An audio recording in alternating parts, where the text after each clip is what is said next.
Hello dear students, welcome to Dakshinai classroom. Myself Surya Prakash Sangi, your physical chemistry teacher.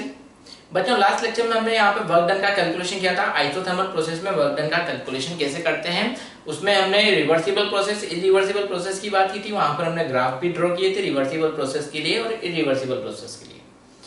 हमने comparison किया था कि reversible process में और इरिवर्सिबल प्रोसेस में एक्सपांशन और कंप्रेशन में वर्क डन किसका ज्यादा होता है। तो अगर हमने मैग्नीट्यूड वाइज कंपैरिजन किया था कि आइसोथर्मल रिवर्सिबल एक्सपांशन का work done irreversible isothermal expansion से ज्यादा होता है, और कंप्रेशन में वर्क डन किसका ज्यादा होता है, यहाँ पर कंप्रेशन इरिवर्सिबल कंप्रेशन का वर्क डन ज्यादा होता है। तो ये आप जो डिफरेंस है वो बिल्कुल ध्यान रखें कि किसका वर्क डन ज्यादा होता है। तो इसको याद रखने का सीधा सा तरीका है कि आपको पता हो कि ग्राफ क्या है। अगर दोनों के ग्राफ आपको पता है तो आप दोनों के वर्क डन को कंपेयर कर सकते हैं। चलिए हम नेक्स्ट बात करते हैं। सेकेंड, वर्क डन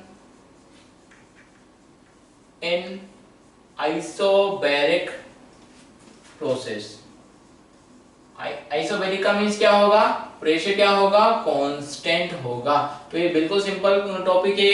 यहाँ पे जो वर्क डन होता है वो माइनस पी एक्सटर्नल और डेल्टा वी के बराबर होता है। यहाँ पर प्रेशर भी जो भी होगा वो कांस्टेंट प्रेशर होगा और एक्सटर्नल प्रेशर ही आपको यहाँ पर यूज में लेना होता है। तो ये इतना सा फॉर्मूला यहाँ पर आइसोबैरिक प्रोसेस का है। वर्क डन क्या होगा, माइनस पी एक्सटर्नल और डेल्टा वी के बराबर, राइट। अब यहाँ पे बहुत सी बार आपको जो क्वेश्चंस गिवन होते हैं वहां पर प्रेशर वॉल्यूम का इंफॉर्मेशन गिवन नहीं होता है। तो ऐसे क्वेश्चंस को कैसे सॉल्व करना है, हमें पता है आइडियल गैस इक्वेशन के अकॉर्डिंग पीवी किसके बराबर होता है, एनआरटी के बराबर। यहाँ पे कांस्टेंट कौन है, प्रेशर कांस्टेंट है। वेरिएबल कौन है, वॉल्यूम वेरिएबल है। वॉल्यूम का वेरिएशन कब होगा, जब टेम्परेचर का वेरिएशन होगा। तो पी डेल्टा वी को आप क्या दे सकते हैं, एनआर डेल्टा टी। तो अगर हम आइसोबैरिक के वर्क डन की बात करें किसके बराबर, माइनस पी एक्सटर्नल और डेल्टा वी के बराबर, या फिर एन आर डेल्टा टी के बराबर माइनस एन आर, माइनस तो वैसे ही रहने वाला है, एन आर डेल्टा टी के बराबर। तो ये आइसोबैरिक प्रोसेस का आपको वर्क डन का कैलकुलेशन मिल जाएगा, राइट। तो अगर हम फर्स्ट लॉ ऑफ थर्मोडायनेमिक्स के अकॉर्डिंग बात करें तो फर्स्ट लॉ ऑफ थर्मोडायनेमिक्स के अकॉर्डिंग डेल्टा यू किसके बराबर होगा, Q प्लस W के बराबर। तो जो W का वैल्यू है वो पुट करेंगे, Q का वैल्यू पुट करेंगे तो आपको डेल्टा यू यहाँ पर मिल जाएगा किसके अंदर, आइसोबैरिक प्रोसेस के अंदर। थर्ड हम बात करें work done in isochoric process. Isochoric process की बात करें तो आइसोकोरिक प्रोसेस में वॉल्यूम क्या होता है, कांस्टेंट होता है। अगर वॉल्यूम कांस्टेंट है तो इसका मींस चेंज इन वॉल्यूम क्या होगा, जीरो होगा। डेल्टा यू क्या हो जाएगा, जीरो हो जाएगा।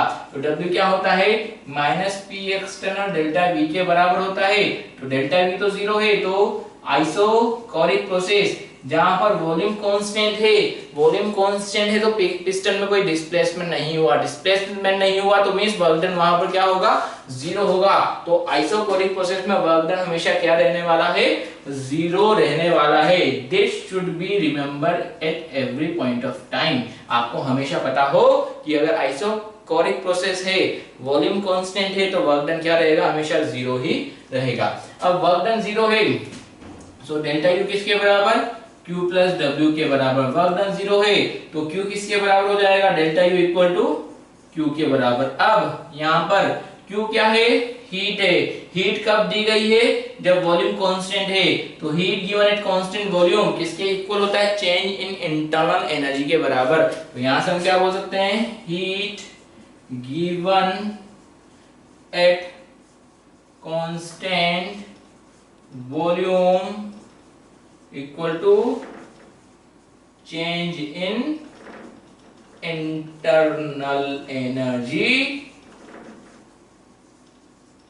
Of gas. तो कांस्टेंट वॉल्यूम पे जो हीट देते हैं वो इंटरनल एनर्जी के चेंज के बराबर होती है।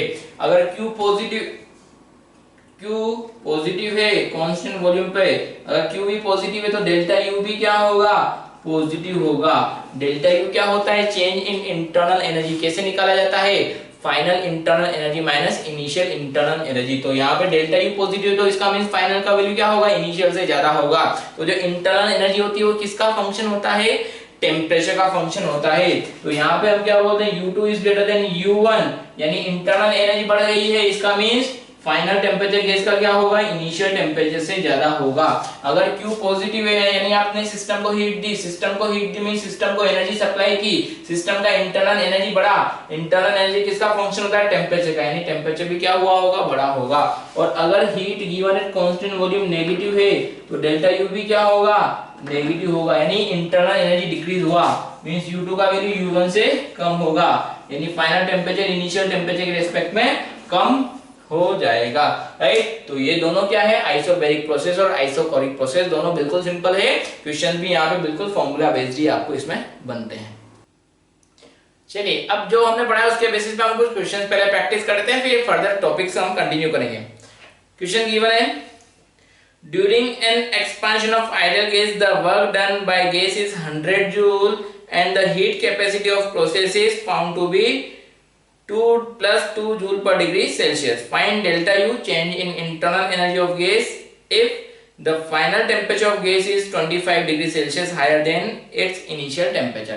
तो पहले वीडियो को पॉज कीजिए, सॉल्व करने की कोशिश कीजिए और चेक कीजिए आपका आंसर सही है या गलत है। तो बेटा आपको गिवन है यहाँ पे work done by gas is 100 joule, तो work done by gas, gas के थ्रू वर्क डन हो रहा है, तो गैस वर्क डन करती है तो वर्क डन कैसा होगा, negative means 100 joule. And the heat capacity of process is found to be, heat capacity C आपको गिवन है +2 जूल पर डिग्री सेल्सियस, तो जूल पर डिग्री सेल्सियस से कौन सी हीट कैपेसिटी हो गया, total heat capacity, right. Next given है, if the final temperature of gas is 25 degree Celsius higher than initial, तो यहाँ पे इनिशियल टेम्परेचर अगर x हुआ तो फाइनल टेम्परेचर कितना होगा, x + 25 मींस टेम्परेचर चेंज कितना हुआ, 25 से चेंज हुआ। तो डेल्टा ई आपको बताना है। अब डेल्टा ई कैलकुलेट करना है तो डेफिनेटली आपको फर्स्ट लॉ ऑफ थर्मोडायनेमिक्स लगाना पड़ेगा, Q + W। W आपके पास है कितना है, -100 जूल। हीट गिवन है क्या, नहीं हीट गिवन नहीं है, लेकिन आपको हीट कैपेसिटी गिवन है। टोटल हीट कैपेसिटी क्या होता है, dQ/dt। तो यहाँ पे dQ क्या होगा, CT.dt, इंटीग्रेट कर दें तो Q क्या होता है, CT.ΔT इंटीग्रेशन पे। तो डेल्टा टी का इंफॉर्मेशन आपको पता है, CT का इंफॉर्मेशन पता है, तो हीट यहां से आप निकाल सकते हैं। तो Q क्या होगा, CT how much value 2 × ΔT 50, तो Q आपको मिल जाएगा कितना, 50 जूल। CT बिकॉज पॉजिटिव है तो इसका मींस टेम्परेचर यहाँ पे Q भी क्या होगा, पॉजिटिव होगा, 50 जूल होगा। तो delta E will be equal to Q is 50 plus W कितना है, -100, तो डेल्टा E कितना हो जाएगा यहाँ पर, -50 जूल के इक्वल, राइट। नेक्स्ट देखते हैं गिवन आपको, calculate work perform when 2 mole of hydrogen gas expand isothermally and reversibly at 30 degree Celsius from 15 to 30 litre. तो क्वेश्चन जो गिवन है उसकी लैंग्वेज को आप ठीक से समझिएगा और कैच करने की कोशिश कीजिएगा। लैंग्वेज क्या है पहले वो समझना इंपॉर्टेंट है। तो आपको गिवन है work perform when 2 mole of hydrogen expand isothermally and reversibly. तो आइसोथर्मल रिवर्सिबल प्रोसेस आपको गिवन है, तो आइसोथर्मल रिवर्सिबल प्रोसेस का वर्क डन कितना होता है, -2.303 nRT log V2/V1 और V2 की जगह P1/P2 भी लिख सकते हैं। तो आपको N कितना दे रखा है, 2 मोल दे रखा है, 2 मोल गैस है। यहाँ पे टेम्परेचर कितना है, 30 डिग्री सेल्सियस है, यानी सॉरी 30 नहीं 27 डिग्री सेल्सियस, करेक्ट कीजिएगा, 27 डिग्री सेल्सियस। और इनिशियल वॉल्यूम दे रखा है 15 लीटर और फाइनल वॉल्यूम दे रखा है 30 लीटर, राइट। तो बिल्कुल सिंपल फॉर्मूला बेस्ड क्वेश्चन है। तो वैल्यू पुट कीजिए, W कितना हो जाएगा, -2.303, N कितना है 2, R कितना होगा 25/3, 8.31 को 25/3 आप यूज में ले सकते हैं फॉर इजी कैलकुलेशन। अगर 8.31 यूज में लेंगे तो जूल में आंसर आएगा, और अगर 2 लेंगे तो कैलोरी में आंसर आएगा। आपको ऑप्शन में क्या वैल्यू दे रखी है, उसके यूनिट दे रखी है, उसके बेसिस पे आप R का वैल्यू यूज में लेंगे। So 25/3 into टेम्परेचर कितना है 300 केल्विन, 27 डिग्री सेल्सियस में 300 केल्विन, log फाइनल वॉल्यूम कितना है 30, इनिशियल वॉल्यूम कितना था 15, तो ये कैंसिल आउट कर रहे हैं, 100 टाइम्स कैंसिल आउट हो जाएगा, कितना हो जाएगा -2.303 into 2 मोल था, 2 इंटू 25 कितना होगा 50, 50 इंटू 100 कितना 5000 इंटू log 2 कितना 0.3010, तो मल्टीप्लाई करेंगे तो आपको यहाँ पर जूल में वर्क डन का वैल्यू मिल जाएगा। नेक्स्ट गिवन आपको, if a gas at a pressure of 10 atm at 300 Kelvin expand against a constant external pressure of 2 atm from a volume of 10 liter to 20 litre, find work done. Isothermal process आपको given है, तो पहले तो आपको ये identify करना पड़ेगा कि रिवर्सिबल प्रोसेस है इरिवर्सिबल प्रोसेस। तो आपको बताया था कि रिवर्सिबल प्रोसेस का क्या क्या आइडेंटिफिकेशन है, इरिवर्सिबल प्रोसेस का क्या क्या आइडेंटिफिकेशन है। तो यहाँ को आपको गिवन है जो एक्सपांशन हो रहा है अगेंस्ट एक्सटर्नल प्रेशर हो रहा है, तो against external pressure against constant pressure अगर गिवन हो तो प्रोसेस कैसा होगा, इरिवर्सिबल प्रोसेस होगा। तो इरिवर्सिबल प्रोसेस में वर्क डन कैलकुलेट कैसे करना है, minus P external delta V से करना है। तो एक्सटर्नल प्रेशर कितना गिवन है यहाँ पर, अगेंस्ट एक्सटर्नल प्रेशर 2 atm। अब देखिए यहाँ पे कि आपको क्वेश्चन में कोई सा भी प्रेशर गिवन हो, अगर इरिवर्सिबल प्रोसेस है तो क्वेश्चन आंसर निकालते टाइम वर्क डन में फॉर्मूले में केवल और केवल एक्सटर्नल प्रेशर ही पुट करना है। कितने ही टाइप के आपको प्रेशर गिवन हो, initial pressure, final pressure, but आप वर्क डन किसके अकॉर्डिंग कैलकुलेट करेंगे, एक्सटर्नल प्रेशर के अकॉर्डिंग।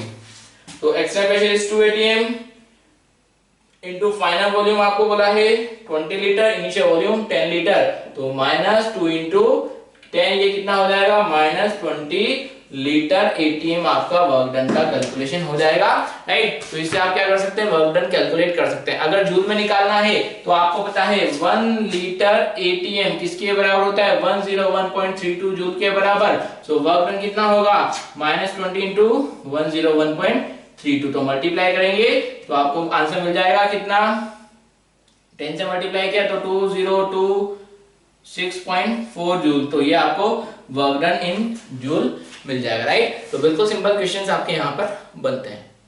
चलिए नेक्स्ट बात करते हैं क्वेश्चन की। अगला गिवन है आपको, calculate work done by 0.1 mole of gas at 27 degree Celsius to double its volume at constant pressure. Isobaric condition आपको गिवन है, आर का वैल्यू गिवन है 2 कैलोरी पर मोल पर केल्विन, राइट। तो यहाँ पे आपको वर्क डन का कैलकुलेशन करना है आइसोबैरिक प्रोसेस में। तो जस्ट अभी आपको बताया कि अगर आइसोबैरिक प्रोसेस है तो वर्क डन आप कैसे निकालेंगे, W क्या होगा यहाँ पर minus P external dot delta V से आप यहाँ पे वर्क डन का कैलकुलेशन करेंगे। बट क्या आपको यहाँ पे एक्सटर्नल प्रेशर गिवन है क्या, नहीं गिवन है। क्या वॉल्यूम कितना चेंज हुआ वो गिवन है क्या, नहीं गिवन है। तो हम यहाँ पे वर्क डन कैसे निकाल सकते हैं, माइनस NR डेल्टा T से भी कैलकुलेट कर सकते हैं। तो आपको बोला है कांस्टेंट प्रेशर पे क्या हो गया, यहाँ पे वॉल्यूम डबल हो गया। तो अगर आप यहाँ पे P1 V1 अपॉन T1 के अकॉर्डिंग बात करें equal to P2 V2 upon T2 से, ये हम क्यों कर रहे हैं, आपको नंबर ऑफ मोल्स पता है, R का वैल्यू पता है, डेल्टा T निकालना है। तो डेल्टा T निकालने के लिए आपको इनिशियल टेम्परेचर पता होना चाहिए और फाइनल टेम्परेचर भी पता होना चाहिए। तो आपको बोला है इनिशियल टेम्परेचर कितना है 27 डिग्री सेल्सियस यानी 300 केल्विन, प्रेशर तो कांस्टेंट है, राइट।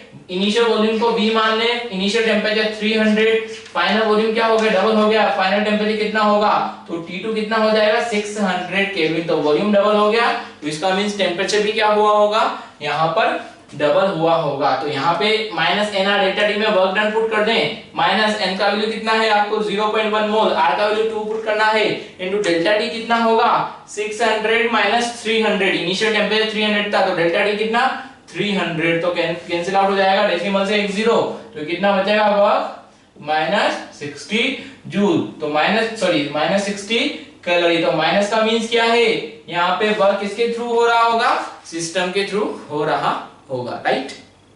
नेक्स्ट क्वेश्चन गिवन आपको, calculate the heat necessary to raise the temperature of 60 gram of aluminium from 35 degree Celsius to 55 degree Celsius. Molar heat capacity of aluminium आपको given है 24 joule पर मोल पर kelvin.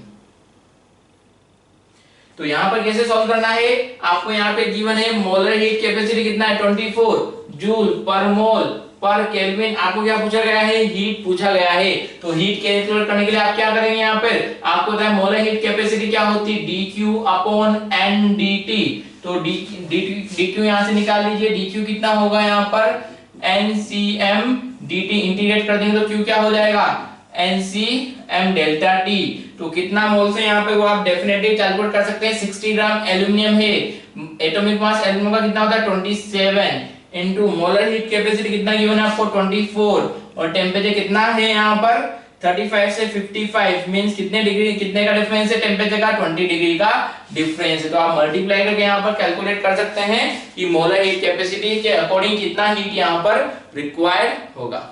Next देखते हैं question given आपको in a container 2 mole of diatomic ideal gas is allowed to expand against 1 atm pressure and volume changes from 2 liter to 5 liter isobarically, then calculate change in internal energy। तो आपको delta U निकालना है। तो delta U निकालने के लिए आप concept क्या लगाएंगे, डेल्टा यू क्या होता है Q प्लस W। आपको प्रेशर पता है, यहाँ पे W को आप क्या लिख सकते हैं Q माइनस P एक्सटर्नल और डेल्टा V। तो एक्सटर्नल प्रेशर पता है, वॉल्यूम कितने से चेंज हो रहा है वो पता है, बट हीट के बारे में इंफॉर्मेशन आपको गिवन नहीं है। तो डेल्टा यू कैसे निकाला जाएगा, डेल्टा यू निकालने के लिए आपके पास एक और फॉर्मूला है आइडियल गैस के लिए। इंटरनल एनर्जी चेंज में आप कैसे निकालते हैं NFR/2 डॉट डेल्टा टी। इस कैलकुलेशन से भी आप इंटरनल एनर्जी को चेंज को कैलकुलेट कर सकते हैं। एन आपके पास पता है, डायटोमिक गैस गिवन है तो डिग्री ऑफ फ्रीडम आपको पता है, आर का वैल्यू पता है, बट डेल्टा टी आपको निकालना पड़ेगा, राइट। तो डेल्टा टी निकालने के लिए आपके पास इनिशियल टेम्परेचर भी होना चाहिए और फाइनल टेम्परेचर भी होना चाहिए। ना तो आपके पास इनिशियल टेम्परेचर है ना आपके पास फाइनल टेम्परेचर है, तो आपको दोनों ही कैलकुलेट करना पड़ेगा। तो यहाँ पे P क्या है प्रोसेस के लिए, P कांस्टेंट है और यहाँ पर 1 बार प्रेशर गिवन है, 1 बार या 1 atm जो भी वैल्यू गिवन है 1 atm प्रेशर आपको गिवन है इनिशियली, राइट। अब यहाँ पे प्रेशर को कांस्टेंट रखते हुए इनिशियल प्रेशर कितना था यहाँ पे 1 atm था, वॉल्यूम कितना था 2 लीटर, फाइनली भी प्रेशर कितना रखना है, प्रेशर 1 atm ही रखना है और वॉल्यूम कितना करना है 5 लीटर। इसका मींस टेम्परेचर क्या किया होगा, T1 और T2 में क्या डिफरेंस है, टेम्परेचर बढ़ाया होगा तभी तो वॉल्यूम बढ़ा और प्रेशर कांस्टेंट। प्रेशर कांस्टेंट रखने के लिए वॉल्यूम को क्या किया होगा, बढ़ाया गया होगा टेम्परेचर के साथ, इसलिए यहाँ पर T1 और T2 डिफरेंट होंगे।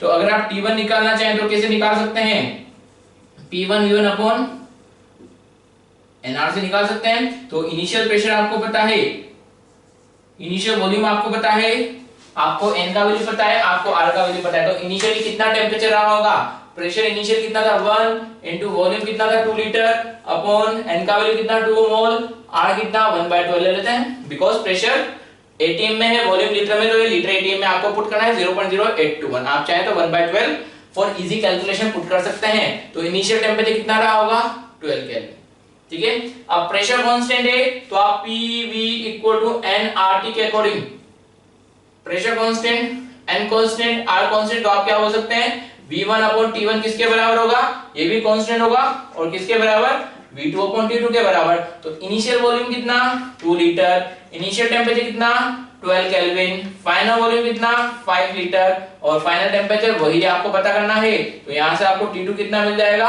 30 केल्विन।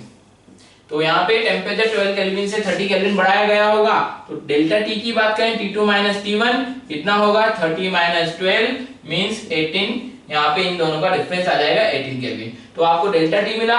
अब अगर डेल्टा टी मिल जाएगा तो N पता है, F पता है, R पता है, डेल्टा टी पता है, तो चेंज इन इंटरनल एनर्जी आप निकाल सकते हैं। डेल्टा क्या होगा, N कितना 2, degree of freedom diatomic gas के लिए कितना होता है, डिग्री ऑफ फ्रीडम आपको पता होना चाहिए कितना होता है 5 इनटू R कितना, अगर हम कैलोरी में कैलकुलेट करना चाहते हैं तो 2 पुट कीजिए और अगर जूल में कैलकुलेट करना चाहते हैं तो 25/3 पुट कर दीजिए इजी कैलकुलेशन के लिए। तो अगर जूल में कैलकुलेट करना है वो डिपेंड करता है आपको ऑप्शंस क्या गिवन है। तो अगर कैलोरी में पुट करना है तो 2 पुट कीजिए इनटू डेल्टा टी कितना 8, तो 2 से 2 कैंसिल आउट हो जाएगा और ये कितना हो जाएगा 180 कैलोरी। और अगर जूल में पुट करना है तो कैलकुलेशन ठीक है क्या हमारा NFR/2 डॉट डेल्टा टी। और अगर आपको जूल में पुट करना है तो जूल में कितना होगा 2 × 5/2 इनटू इजी कैलकुलेशन के लिए 25/3 हम ले लेते हैं इनटू 18। तो ये 2 से 2, 3 से 18 कितने टाइम 6 टाइम कैंसिल आउट हो जाएगा।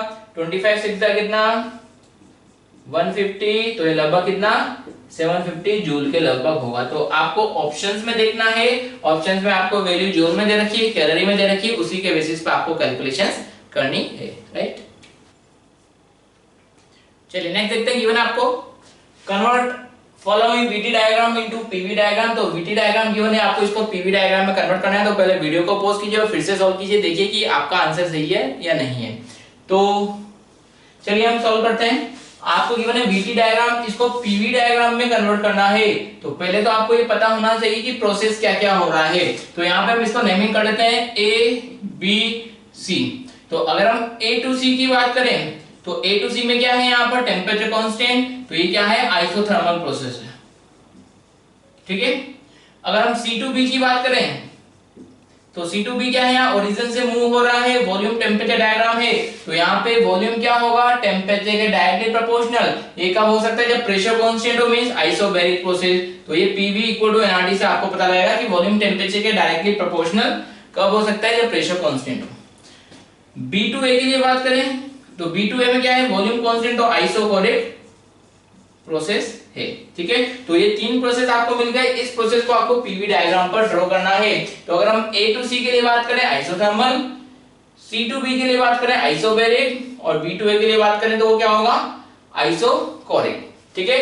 और यहाँ पर हमें क्या नोटिस करना है, जब आप A टू C से मूव कर रहे हैं तो A टू C में टेम्परेचर क्या है, कांस्टेंट, बट वॉल्यूम क्या हो रहा है, यहाँ पे डिक्रीज हो रहा है। अगर वॉल्यूम डिक्रीज हुआ होगा तो इसका मींस प्रेशर क्या हुआ होगा, इंक्रीज हुआ होगा, ठीक है।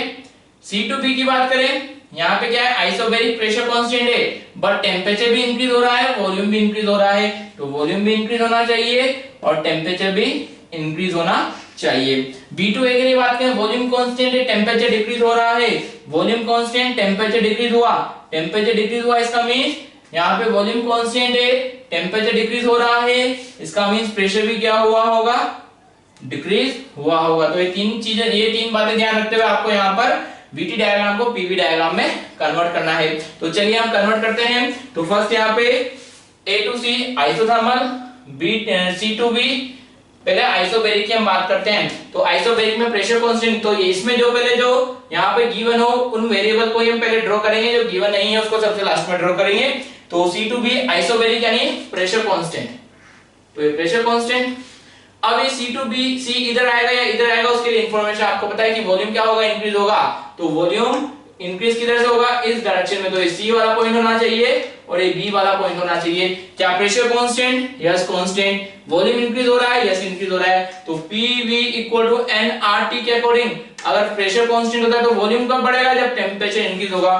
तो वॉल्यूम भी इंक्रीज होना चाहिए, टेम्परेचर भी इंक्रीज होना चाहिए, दोनों बातें यहाँ पर फॉलो हो रही है।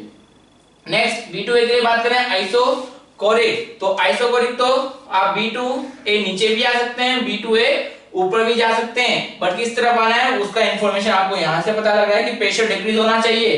तो प्रेशर डिक्रीज B2A में इस डायरेक्शन में प्रेशर डिक्रीज हुआ। और C टू B क्या है, सॉरी A टू C क्या है, आइसोथर्मल है। तो आइसोथर्मल PV डायग्राम में आइसोथर्मल ग्राफ कैसा होता है, कुछ ऐसा ग्राफ होता है, इनवर्स रिलेशन वाला, P inversely proportional to volume. तो ये कुछ ऐसा ग्राफ होगा। तो A टू C का ग्राफ ये हो गया। तो चेक करें, C to B pressure constant, C to B pressure constant, volume increase हुआ, यस इंक्रीज हुआ। B2A वॉल्यूम कांस्टेंट, आइसोकोरिक, क्या प्रेशर डिक्रीज हो रहा है, यस यहाँ पे डिक्रीज हो रहा है, पहले प्रेशर इतना था अब इतना रह गया। देन फिर A टू C आइसोथर्मल है, वॉल्यूम डिक्रीज हुआ क्या, यस सॉरी हमने यहाँ पे B2A के लिए बात की थी, B2A प्रेशर डिक्रीज हो रहा है, वॉल्यूम कांस्टेंट है। देन फिर A टू C आइसोथर्मल है, यस वॉल्यूम डिक्रीज हुआ, यस डिक्रीज हुआ। तो इस तरीके से आप किसी भी ग्राफ को एक दूसरे में कन्वर्ट कर सकते हैं। चलिए नेक्स्ट देखते हैं, गिवन आपको convert the following VT diagram into PV diagram. Again VT diagram given है, इसको आपको PV डायग्राम में कन्वर्ट करना है। तो उसके लिए आपको ये देखना है कि प्रोसेस क्या क्या हो रहा है, क्या कांस्टेंट है और क्या इंक्रीज हो रहा है। तो अगर हम यहाँ पे एरो के अकॉर्डिंग बात करें, A to B volume constant, isochoric, यहाँ पे टेम्परेचर इंक्रीज हो रहा है, कांस्टेंट वॉल्यूम है, तो PV इक्वल टू nRT के अकॉर्डिंग वॉल्यूम कांस्टेंट है, n कांस्टेंट, r कांस्टेंट। तो अगर टेम्परेचर इंक्रीज हुआ तो प्रेशर भी क्या हुआ होगा, इंक्रीज हुआ होगा। देन B टू C की बात करें, B टू C में क्या है, आइसोथर्मल, टेम्परेचर कांस्टेंट है, बट यहाँ पे वॉल्यूम क्या हो रहा है, इंक्रीज हो रहा है। अगर आइसोथर्मल में टेम्परेचर कांस्टेंट, वॉल्यूम इंक्रीज हुआ तो प्रेशर क्या हुआ होगा, डिक्रीज हुआ होगा। देन C टू D में क्या है, वॉल्यूम कांस्टेंट है, आइसोकोरिक है, और देन क्या हो रहा है यहाँ पे, अगर आप सी से डी आए तो टेम्परेचर डिक्रीज हो रहा है, टेम्परेचर डिक्रीज हुआ तो यहाँ पे प्रेशर भी क्या हुआ होगा, डिक्रीज हुआ होगा। देन D2A की बात करें, D2A आ रहा है तो यहाँ पर टेम्परेचर कांस्टेंट है, ये भी क्या है, आइसोथर्मल प्रोसेस है। यहाँ पर क्या हो रहा है, वॉल्यूम डिक्रीज हो रहा है, वॉल्यूम डिक्रीज हुआ तो मींस प्रेशर इंक्रीज हुआ होगा। तो ये आपको 4 ऑब्जर्वेशन है, इनको आपको पीवी डायग्राम पर ड्रॉ करना है, राइट। तो यहाँ पे पहले प्रेशर वॉल्यूम का ऑब्जर्वेशन देखते हैं कि A to B आइसोकोरिक है, टेम्परेचर इंक्रीज हुआ और प्रेशर डिक्रीज हो रहा है। तो एक A to B हम ड्रॉ करें जहां पे क्या होना चाहिए, टेम्परेचर डिक्रीज होना चाहिए और प्रेशर इंक्रीज होना चाहिए। तो हम यहाँ पर वॉल्यूम को कांस्टेंट रखते हुए बात करें कि यहाँ पर इस पॉइंट को अगर हम A मान लें, हमें क्या करना है, प्रेशर को इंक्रीज करना है। तो इस तरीके से हम क्या कर सकते हैं, प्रेशर को इंक्रीज कर सकते हैं। तो इस पॉइंट पर हमने A ले लिया और यहां से हमने क्या किया, प्रेशर को इंक्रीज करते हुए B पॉइंट पर चले गए, ठीक है। वॉल्यूम कांस्टेंट है क्या, यस आइसोकोरिक है, प्रेशर इंक्रीज हुआ, टेम्परेचर इंक्रीज हुआ होगा, यस हुआ होगा, क्योंकि अगर वॉल्यूम कांस्टेंट है, आप प्रेशर बढ़ाएंगे तो प्रेशर कब बढ़ेगा, जब टेम्परेचर बढ़ा होगा। देन B2C की बात करें, B2C क्या है, आइसोथर्मल, वॉल्यूम इंक्रीज हो रहा है, तो वॉल्यूम इंक्रीज होने के लिए आपको इस डायरेक्शन में आना पड़ेगा। अब आइसोथर्मल है तो प्रेशर क्या होगा, वॉल्यूम के इनवर्सली प्रोपोर्शनल, तो आपको कुछ इस तरह का ग्राफ मिलेगा, कुछ इस तरह का ग्राफ मिला होगा। तो B2C में यहाँ पे क्या हो गया, कांस्टेंट टेम्परेचर प्रोसेस था, वॉल्यूम इंक्रीज हुआ, क्या प्रेशर डिक्रीज हो रहा है, यस प्रेशर डिक्रीज हो रहा है, तो हमने जो ड्रॉ किया है वो बिल्कुल सही है। देन फिर C2D की बात करें, again volume constant, pressure decrease हो रहा है, तो प्रेशर कब डिक्रीज होगा, जब ये नीचे की तरफ आएगा। तो ये C2D आपका बन गया। देन D2A आइसोथर्मल है, वॉल्यूम डिक्रीज हो रहा है, वॉल्यूम डिक्रीज होगा तो कब होगा, जब ये इस तरफ आएगा। आइसोथर्मल में कैसा ग्राफ मिलेगा आपको, कुछ इस तरह का ग्राफ मिलेगा। तो ये ABCD में आपको ग्राफ मिल गया। सभी ऑब्जर्वेशन चेक करें जो आपको यहाँ पे बनाया है, क्या वो ऑब्जर्वेशंस के अकॉर्डिंग है क्या। चलिए नेक्स्ट टॉपिक की बात करते हैं कि वर्क का कैलकुलेशन। अगर आपको पीवी डायग्राम दे रखा है तो उसका मैं वर्क का कैलकुलेशन हम कैसे करेंगे।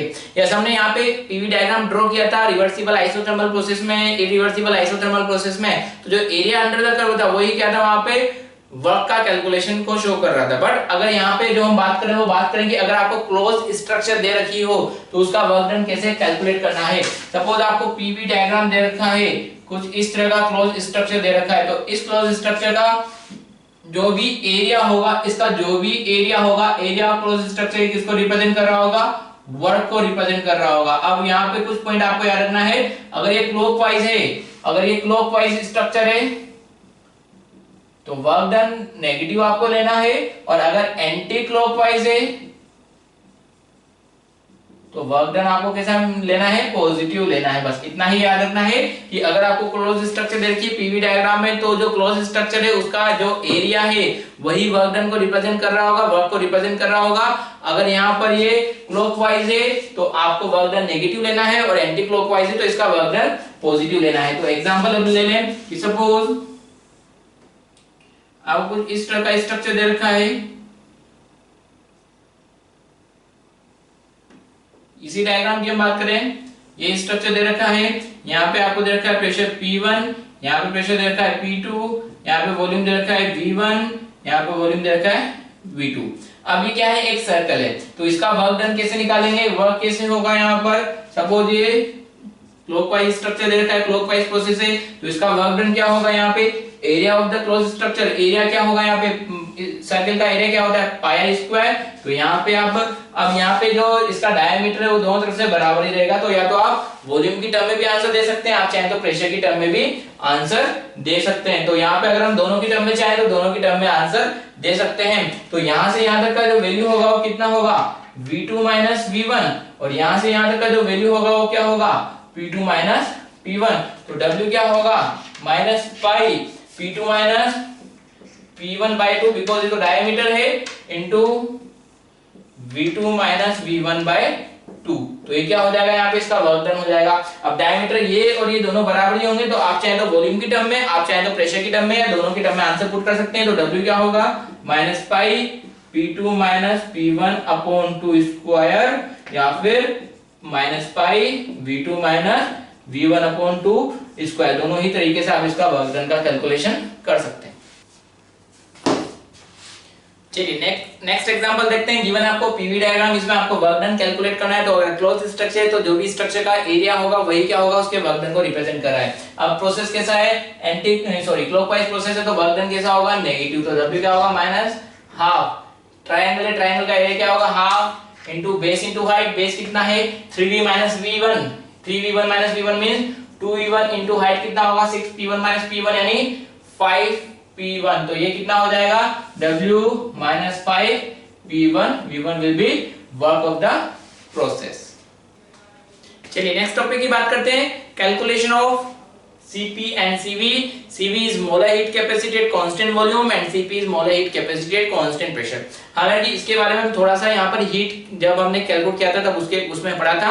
तो अगर हम बात करें फर्स्ट कैलकुलेशन ऑफ Cv की हम बात करें, Cv कैसे कैलकुलेट करेंगे, तो Cv क्या है, molar heat capacity at constant volume. तो कांस्टेंट वॉल्यूम प्रोसेस है, तो इसके लिए सबसे पहले मैं आपको लेके चलता हूँ iso means first law of thermodynamics में। फर्स्ट लॉ ऑफ थर्मोडायनेमिक्स क्या था, डेल्टा यू किसके बराबर था, Q प्लस W के बराबर। W को आप क्या पुट कर सकते हैं, Q minus P delta V। तो अगर यहाँ पर Cv क्या है, constant volume process, constant volume पर आप क्या कर रहे हैं, हीट कैपेसिटी कैलकुलेट करना चाह रहे हैं। तो अगर कांस्टेंट वॉल्यूम होगा तो eight constant volume delta V क्या होगा, यहाँ पर 0 होगा। तो अगर डेल्टा V 0 है तो W क्या हो जाएगा, यहाँ पर 0 हो जाएगा। डेल्टा V 0 तो W 0, तो delta U change in internal energy किसके बराबर होगा, QV के बराबर। ये हीट कैपेसिटी में भी आपको बताया था कि अगर वॉल्यूम कांस्टेंट है तो जो हीट सप्लाई की जा रही होगी वो किसके बराबर होगी, चेंज इन इंटरनल एनर्जी के बराबर,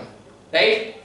सेकेंड, मोलर हीट कैपेसिटी के अकॉर्डिंग बात करें, from molar heat capacity, molar heat capacity क्या था, C equal to dq upon ndt। तो अगर ये कांस्टेंट वॉल्यूम का हीट होगा तो यहाँ पे क्या होगा, dq को आप क्या लिख सकते हैं, dq at constant volume equal to ncv dt। Integrate कर देंगे तो हीट एट कांस्टेंट वॉल्यूम क्या होगा, ncv डेल्टा टी के इक्वल। तो इन दोनों को इक्वेट कर दें तो डेल्टा यू आपको किसके बराबर मिलेगा, delta U will be equal to NCV delta T के बराबर। तो ये बिल्कुल ध्यान रखें, चेंज इन इंटरनल एनर्जी किसके इक्वल होती है, एनसीवी डेल्टा टी के बराबर। यहाँ पर सीवी क्या होगा, molar heat capacity at constant volume, N क्या होगा, number of moles of gas, and delta T क्या होगा, चेंज इन टेम्परेचर। ठीक है, डेल्टा यू का कैलकुलेशन हमने एक किया था law of equipartition of energy के according. From law of equipartition of energy,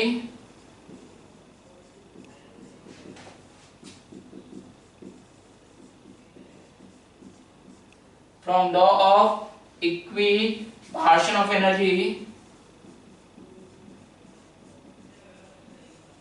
क्या बोल रहा है, डेल्टा यू किसके बराबर होता है, N F R by two dot delta T के इक्वल। तो इन दोनों को इक्वेट कर दें तो N C V delta T किसके बराबर, N F R by two dot delta T. तो यहाँ पे सी वी क्या हो जाएगा, एन से एन कैंसिल आउट कीजिए, डेल्टा टी से डेल्टा टी कैंसिल आउट कीजिए, एफ आर बाई टू के बराबर हो जाएगा। तो यहां से आप क्या कर सकते हैं, सीवी मोलर हीट कैपेसिटी निकाल सकते हैं। बट यहाँ पर ये बिल्कुल ध्यान रखें, जैसे आपने यहाँ पर delta U N F R by two dot delta T की बात की थी, ये किसके लिए था, आइडियल गैस के लिए, क्योंकि डिग्री ऑफ फ्रीडम किसके लिए यहाँ पर डिफाइन होती है, केवल और केवल आइडियल गैस के लिए। तो CV F R by to से आप किसके लिए डिफाइन कर रहे हैं, ये केवल और केवल आइडियल गैस के लिए। तो यहाँ पर मैं आपको फिर से रिवाइंड करा देता हूं, रिवाइज करा देता हूं या रिवाइंड करा देता हूं कि जो डेल्टा यू हम निकाल रहे हैं वो N C V delta T से भी निकाल सकते हैं, और डेल्टा यू आप N F R by two dot delta T से भी निकाल सकते हैं, दोनों से ही निकाल सकते हैं। ये सी वी ऑल सब्सटेंस, चाहे सॉलिड हो, चाहे लिक्विड हो, चाहे गैस हो, अगर आपको molar heat capacity solid given है तो भी आप ये अप्लाई कर सकते हैं। Molar heat capacity of liquid given है, molar heat capacity gas given है, तो ये फॉर्मूला आप तीनों के लिए लगा सकते हैं। बट जो हमने फॉर्मूला निकाला है NFR/2 डेल्टा टी, ये किसके लिए एप्लीकेबल है, ओनली फॉर आइडियल गैस, क्योंकि यहाँ पे डिग्री ऑफ फ्रीडम आप किसके लिए डिफाइन करते हैं, केवल और केवल आइडियल गैस के लिए ही डिफाइन करते हैं। नेक्स्ट हम बात करें कि जो CV और डेल्टा यू होता है वो टेम्परेचर के साथ किस तरीके से वेरी होता है। कि अगर हम CV की बात करें तो CV क्या होता है FR/2 और F क्या है यहाँ पे डिग्री ऑफ फ्रीडम। F क्या होता है डिग्री ऑफ फ्रीडम। तो यहाँ पे किसके बराबर होता है, कौन कौन सी डिग्री ऑफ फ्रीडम होता है, ट्रांसलेशनल प्लस रोटेशनल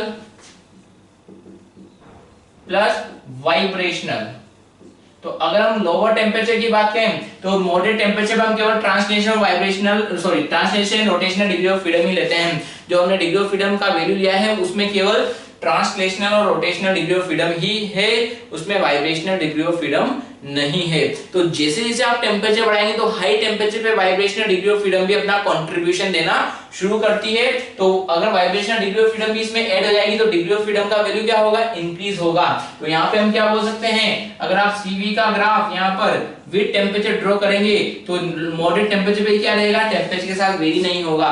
बट जैसे जैसे टेम्परेचर इंक्रीज होगा तो यहाँ पे डिग्री ऑफ फ्रीडम का वैल्यू क्या होगा, बढ़ेगा। डिग्री ऑफ फ्रीडम का वैल्यू बढ़ेगा तो CV का वैल्यू भी क्या होगा, इंक्रीज होगा। तो ये CV का वैल्यू टेम्परेचर के साथ बढ़ेगा, फिर वापस से जब इसमें वाइब्रेशनल डिग्री ऑफ फ्रीडम आ जाएगा तो फिर से कांस्टेंट हो जाएगा। तो यहाँ पे जो डिग्री ऑफ फ्रीडम है उसमें कौन सा है, translational plus rotational degree of freedom का कंट्रीब्यूशन है।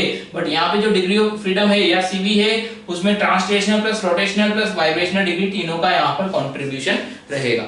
ठीक है। सिमिलरली हम डेल्टा यू की बात करें, डेल्टा यू हम आइडियल गैस के लिए बात करें, डेल्टा यू क्या होगा यहाँ पर NFR/2 या इंटरनल एनर्जी की हम बात करें तो इंटरनल एनर्जी क्या होगा, NFR/2 into T। तो इंटरनल एनर्जी किसका फंक्शन होता है, टेम्परेचर का भी फंक्शन होता है। अगर डिग्री ऑफ फ्रीडम कांस्टेंट है तो इंटरनल एनर्जी टेम्परेचर के डायरेक्टली प्रोपोर्शनल होगा। बट अगर डिग्री ऑफ फ्रीडम यहाँ पे टेम्परेचर बढ़ाने के साथ साथ डिग्री ऑफ फ्रीडम क्या होगा, इंक्रीज होगा। तो यहाँ पे अगर आप U इंटरनल एनर्जी का टेम्परेचर के साथ ग्राफ ड्रॉ करें तो कुछ इस तरह का ग्राफ आपको मिलेगा कि यहाँ पे टेम्परेचर बढ़ाने के साथ साथ इंटरनल एनर्जी इंक्रीज होगी एक पर्टिकुलर टेम्परेचर तक। बट यहाँ पर कब तक, जब तक यहाँ पे केवल ट्रांसलेशनल और रोटेशनल डिग्री ऑफ फ्रीडम है। बट जब हाई टेम्परेचर पे पहुंचेंगे तो वाइब्रेशनल डिग्री ऑफ फ्रीडम भी अपना कंट्रीब्यूशन देना शुरू करेगी। तो इंटरनल एनर्जी में जो इंक्रीमेंट होगा वो थोड़ा सा क्या होगा, फास्ट होगा। उसके बाद जब यहाँ पे कंट्रीब्यूशन फ्रॉम यहाँ पे जो एडिशनल कंट्रीब्यूशन यहाँ पे स्टार्ट हो जाएगा, यहाँ से यहाँ तक एडिशनल कंट्रीब्यूशन चलता रहेगा। जब ये तीनों का वापस से एक फिक्स कंट्रीब्यूशन हो जाएगा उसके बाद यहाँ पर इंटरनल एनर्जी एक फिक्स रेट से यहाँ पर बढ़ती रहेगी। तो इस तरह का कुछ यहाँ पे ग्राफ मिलता है किसका, इंटरनल एनर्जी का टेम्परेचर के साथ वेरिएशन से।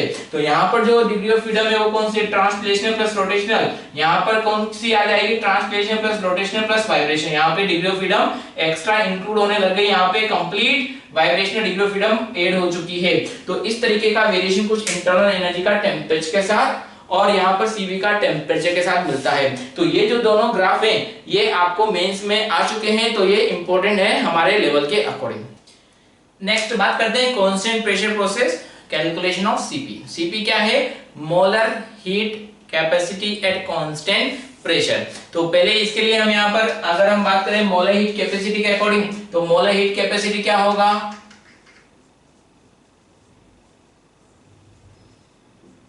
CP equal to dQ at constant pressure upon NDT। या हम हीट एट कांस्टेंट प्रेशर की बात करें dQP क्या होगा, NCP dt। इंटीग्रेट कर देंगे तो हीट एट कांस्टेंट प्रेशर क्या होगा, NCP डेल्टा T के बराबर। तो ये आपको मिला हीट एट कांस्टेंट प्रेशर। ठीक है। अब जैसे हमने यहाँ पर डेल्टा U का CV के साथ रिलेशन निकाला था वैसे ही कुछ रिलेशन हम निकालने की कोशिश करते हैं। ठीक है। अब यहाँ पर उसके लिए हम एक थर्मोडायनेमिक्स फंक्शन की बात करते हैं, relation between enthalpy, internal energy, enthalpy means H, internal energy and PV। तो यहाँ पे जो एक थर्मोडायनेमिक फंक्शन होता है उसको हम डायरेक्ट यूज में लेंगे, H equal to U plus PV। तो जो एंथैल्पी होता है वो भी एक तरह का एनर्जी ही होता है, वो किसके बराबर होता है, सिस्टम का जितना भी इंटरनल एनर्जी है वो प्लस जो प्रेशर वॉल्यूम से यहाँ पर प्रेशर वॉल्यूम चेंज से जो एनर्जी मिल रही है, प्रेशर वॉल्यूम प्रोडक्ट से जो एनर्जी मिल रही है, यानी प्रेशर वॉल्यूम क्या, एक तरीके से इसको आप मैकेनिकल वर्क के थ्रू जो एनर्जी मिल रही है उसका एडिशन किसके बराबर हो जाएगा, एंथैल्पी के बराबर। तो यहाँ पे अगर हम चेंज इन एंथैल्पी की बात करें तो DH चेंज इन एंथैल्पी किसके बराबर होगा, DU प्लस DPV के बराबर। इसको हम ओपन करें तो DH किसके इक्वल होगा, DU प्लस या तो प्रेशर कांस्टेंट हो तो डीपीवी हो जाए, पीडीवी हो जाएगा, और अगर वॉल्यूम कांस्टेंट हो तो डीपी हो जाएगा। तो यहाँ पर एच को जब ये चेंज हो रहा होगा, चेंज इन एंथैल्पी को आप क्या लिख सकते हैं, DH equal to DU plus PDV plus VDP. At constant pressure की बात करें, कांस्टेंट प्रेशर पे डीपी क्या हो जाएगा, 0, तो वीडीपी भी क्या हो जाएगा यहाँ पे 0, वीडीपी को 0 पुट कर दें तो डी एच किसके बराबर, डीयू प्लस पीडीवी के बराबर। अब फर्स्ट लॉ ऑफ थर्मोडायनेमिक्स के अकॉर्डिंग डीयू को आप क्या लिख सकते हो, क्यू, डीयू को क्या लिख सकते हैं, क्यू प्लस डीडब्ल्यू, या डीयू को क्या लिख देंगे, क्यू माइनस पीडीवी ले सकते हैं। तो यहाँ पे इसको यहाँ प्लेस कर दें तो ये क्या हो जाएगा, डी एच इक्वल टू, अब ये कौन से कंडीशन में हम कांस्टेंट प्रेशर की बात कर रहे हैं, तो DP sorry QP minus PDV plus PDV, तो पीडीवी से पीडीवी कैंसिल आउट हो जाएगा, तो डीएच क्या होगा, हीट एट कांस्टेंट प्रेशर। तो यहाँ पर दो तरह की हमने बात की कि अगर आप कांस्टेंट वॉल्यूम पे जो हीट देते हो किसके इक्वल होती है, चेंज इन इंटरनल एनर्जी के बराबर। तो यहाँ पे हम क्या बोल सकते हैं, heat given at constant pressure is equal to change in enthalpy. तो एंथैल्पी में चेंज किसके बराबर होता है, किसके बराबर होगा, ये heat given at constant pressure. इसको हम यहाँ पे dq लिख देते हैं, dq एंड dq। तो यहाँ पे हीट एट कांस्टेंट प्रेशर किसके बराबर, डेल्टा एच के बराबर भी आप लिख सकते हैं, ठीक है। इसके अलावा हमने यहाँ पे बात की हीट एट कांस्टेंट प्रेशर किसके बराबर, एनसीपी dt के बराबर।